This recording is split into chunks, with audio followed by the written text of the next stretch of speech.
Let's get going. Welcome to our budget workshop meeting of July 24, 2025, 8:30 a.m. We'll call the meeting to order. We will start with the invocation, and we will be having the regular town council meeting immediately following this meeting, after a comfort break, of course. Councilman Carroll, the invocation, please. We're thankful for this town and its residents. We're grateful for all who work for the betterment of our community and all who serve on its behalf. Let those who work here and those who serve here be ever mindful of the town's vision and mission statement.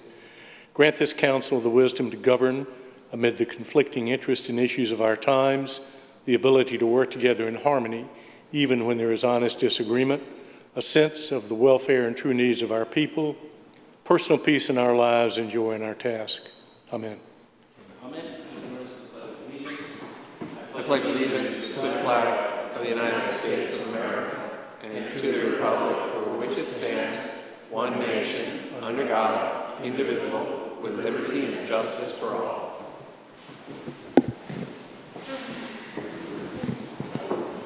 All right, can you call the roll, please? Mayor Foley? Here. Vice Mayor Atwater? Here. Councilmember Carroll? Here. Councilmember Dane? Here. Let the record show all members are present with the exception of Councilmember Altieri. All right, good morning, everyone. Why don't we have an introduction by the town manager, if you want to just give an overview. I know, first of all, I want to thank the staff, council members for all the hard work that they put into this. The reason why I think ours goes so smoothly is because everybody does do their job, does do their work, does file papers on time, does the due diligence that's necessary in order to perform a competent job. I'd like to thank the Finance Committee too, if I forgot to do that. And we had a work in progress. We have some changes since some of the drafts we've seen before, but I will let Mr. Harpering give an overview and then turn it over to our most capable town treasurer. Thank you, Mr. Mayor, Council. Just to highlight or amplify the mayor's comments, it's always gratifying to work closely, specifically with the council and with staff, to prepare the budget annually in a manner that is most consistent with the strategic goals that we lay out, which is, extremely high customer service at the lowest tax rates possible. And in brief, without belaboring it, I'll note that our proposed budget does include a reduction in the millage rate from 1.3349 to 1.2810. We'll go over some of the details and try to answer any questions, but I'll turn it over right now to Heather Christmas, and she can discuss some of the details. Good morning. Before you, we present the 2025-2026 budget with just some highlights, and we'll try to go high overview. If you have any specific questions, please feel free to ask me, and I will answer to the best of my abilities. This budget includes, as Jim mentioned, a millage rate reduction from 1.3349 to 1.2810. The total budgeted expenditures are budgeted at $10.5 million. This is a decrease from the 2025 current budget. This decline is not a result of cuts. This is a result of one-time projects that are being wrapped up in this fiscal year. It's worth emphasizing that this budget does not rely on reserves to fund ongoing operating costs, even with the reduction. Where I want to start is our largest revenue stream. This is how we primarily fund our general fund, which is through property values and property taxes. In Indian River Shores, our property values went up on average 8.73% from last year. However, we have decided not to pass this full rate increase on to our taxpayers. We are lowering the millage rate to 1.2810, as I mentioned previously. And so this will limit the average tax increase to 4.2%. We'll return to the impact of this on the individual homeowners in some later slides. I just wanted to emphasize this is our main revenue stream, and this is how we fund our government. For expenditures, The total proposed budget across all funds, like I said previously, is $10.5 million. This is a reduction from 12.8 million, and this is all funds, all capital, all road, our general fund, our ARPA fund. This reduction is, as I said previously, a production of completion of projects like roads and the public safety building, the comprehensive plan. And within the general fund proposed budget, we are decreasing expenditures from 8.3 to 8.1 million. This reflects a normalization of activity levels, but we are still covering increased costs, i.e. salary increases, inflation, and meeting all our contractual obligations with this. This slide helps to show some of the 7 top changes in the departments in the general fund. As you can see, only 2 departments actually increase in expenditures, our public safety fund and our general administration fund. This year, salary increases were done as a pool and are located in general administration, and the public safety compensation has been budgeted based on the current status of negotiations with final adjustments, if any, which will make sure it aligns with the contract. As I mentioned previously, this is about we are returning to a baseline. There are still several outstanding projects that are ongoing in 2025. We were budgeted to complete the Beachcomber and Pebble Lane projects. More likely than not, we will not. The public safety building remodel, it was projected to be done this fiscal year, the comprehensive plan. These projects were completed to be budgeted, fully budgeted to be done this fiscal year. However, if they're not, we will do a carry forward into next fiscal year's budget via a budget amendment. But this will not increase our need for reserves because they are fully funded. So we will not need to change our millage rate or change our current operating plan for 2026. We will just roll the remaining balances that have not been spent into the next year's budget from reserves. With that in mind, our projected reserves as of September 30th, 2026 are about approximately $6.2 million. This is an increase over last year and includes $5 million in unrestricted, unassigned funds. These include our emergency reserves. Say we get hit by a hurricane, this is how we will fund ongoing operations. We have 7 months worth for operating revenues. Also included is approximately $900,000 for infrastructure improvements. This includes our road.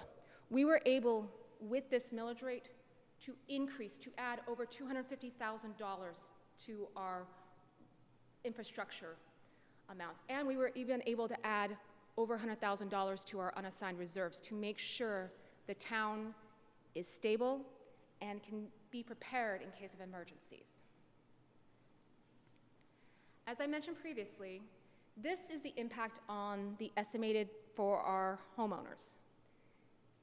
In 2025, if your home was valued and property tax value was about $500,000, with the 8.7% increase, we would estimate that your property tax value would be about $453,000 in 2026. If we had maintained the rate at 1.3349, your estimated tax would be about $700. This is for the town only. And with this, we are able to roll that back, and it would be about $670. A savings of about, it's only $30, but it was only an increase of $60. And this is also the impact for homestead. As you can see on homesteaded homes, you're going to see slight or maybe even a decrease. I don't want to speak specifically because of how changes work, but you should see moderate change, or if any, if you are homesteaded in the town. In closing, our millage rate is being reduced. We're trying to ease the tax burden on our residents.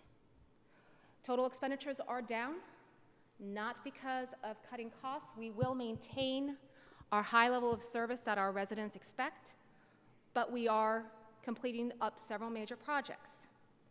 We also remain in a strong financial position with no reliance on reserves to fund our ongoing operations. I want to thank Jim and all the staff members for helping me in preparation for this and being so flexible on making sure that we can provide the service that the town needs, but also being fiscally responsible. And that's it. Thank you, Ms. Christmas. We'll start with any questions or comments from right to left. Councilmember Dane. All right, thank you very much.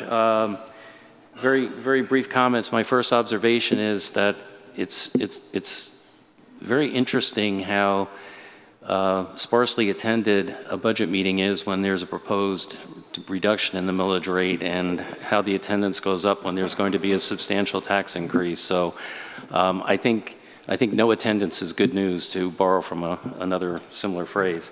The first comment I have is thank you for working so hard to reduce the tax burden on our residents. It bears pointing out for anybody watching this that we have responsibility only for our town tax rate. We can't speak to the county and the respective special taxing districts. They have their own taxing power. So while we can control our own house, we can't control those entities. So the lion's share of those tax bills are beyond our control. Second thing I'd like to point out is that I know I can speak for all of us up here that we all agree there's no more solemn obligation and duty as an elected official than to be good stewards of the taxpayers' money. And one thing we always have to remember is that we serve at the pleasure of our constituents and the taxpayers. It's not our money, it's their money. And so we always have to bear that in mind, that we're being entrusted with the wise use of their money, not ours. With that, I have a question just on reserves, and I note that we're in pretty good shape based upon the model guidelines. Are the model guidelines the same for beachside communities, or do they increase them because of the greater threat? The GFOA has not taken a stance on what the reserves for beachside communities should be, but we should have, because we are able to get impact, we should have stronger reserves than a normal community. Okay, thank you. I thought that was the answer. I get that question from time to time. So we're going to be asked at the following meeting to set the mill rate at 1.2810. Sometimes in the past we've set a higher mill rate just to give us some breathing room. We've gotten so comfortable with your work that we generally set the mill rate at what we think it's going to be in the final budget. Are you comfortable with us not fudging it on the upside and just setting it at 1.2810? I am comfortable setting it at 1.2810. All right. And again, heartfelt thanks for all your hard work.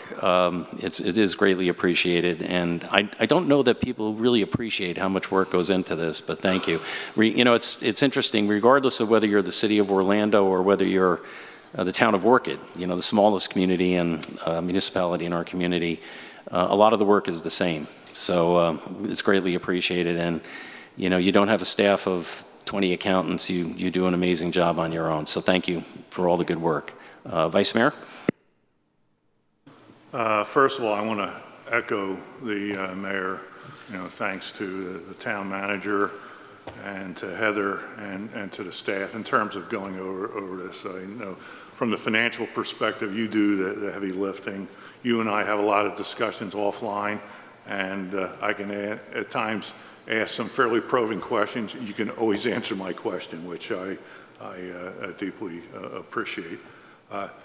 Just so this came up in a discussion in the Indian River County budget discussions, where they kept the millage rate the same, and the county minister did point out it's a tax increase because values are going up. So we're lowering the millage rate, but for people, some people it is still a tax increase, but it's a lot less. And we're still dealing with the same inflation aspects that every other municipality across the United States is dealing. But, like I tell my neighbors and other people, I come into contact with about the town, and I'm proud how well we do. We're a lean, mean fighting machine in terms of way we spend the money. We'll also want to point out, and thank you for having that on the chart, if you are homesteaded, you're going to stay about the same or get a few dollars back. And echoing what the mayor said, it's your money, it's not our money. I've heard sometimes sitting in other meetings, people say, well, it's only a couple $100. I went to a meeting last night where he said, well, if we want to raise the millage rate, it's going to be an extra $85. That wasn't the city's money, so I appreciate that. Also, to the comment about the reserves, we are a beachside community. What those reserves give us is, in the event that we do have a hurricane, a tornado, or some other natural event, we don't have to try to run to a bank in a period of chaos to try to get a drawdown our line of credit. We got cash on hand. We can go out and get equipment right away to get things moving.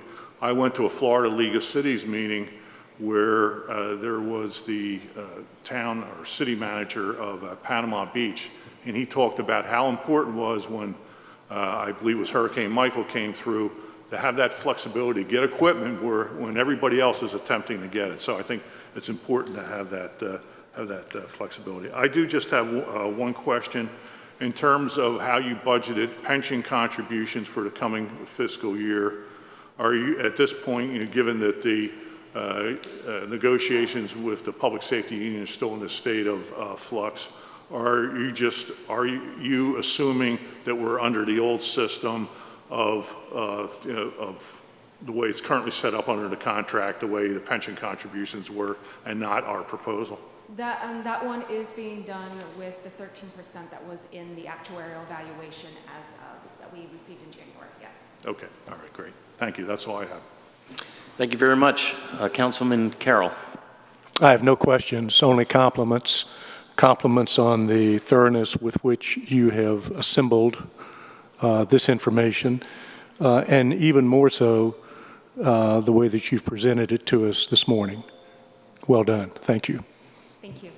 And to Jim and the members of the staff. All right, excellent. We'll move to public comment. Is there anybody who does not want a reduction in the mill rate? Okay, seeing none, I think we can close public comment. As for recommendations, we're going to have a recommendation before council to tentatively approve the budget, which will be done at the meeting immediately following this, and then to set the millage rate. And my recollection is we don't need a vote on this. We just need a consensus to move forward because this is a workshop and it would be inappropriate to take a vote. So do we have consensus? Yes, sir. We do. All right, wonderful. We are going to adjourn for about 5 minutes to, as they used to say in the old days, to lawyers, change the tape. And we'll reconvene in 5 minutes. Let's say when the clock says 8:53, we'll be back. Does that give you enough time to change the tape? Great. All right, so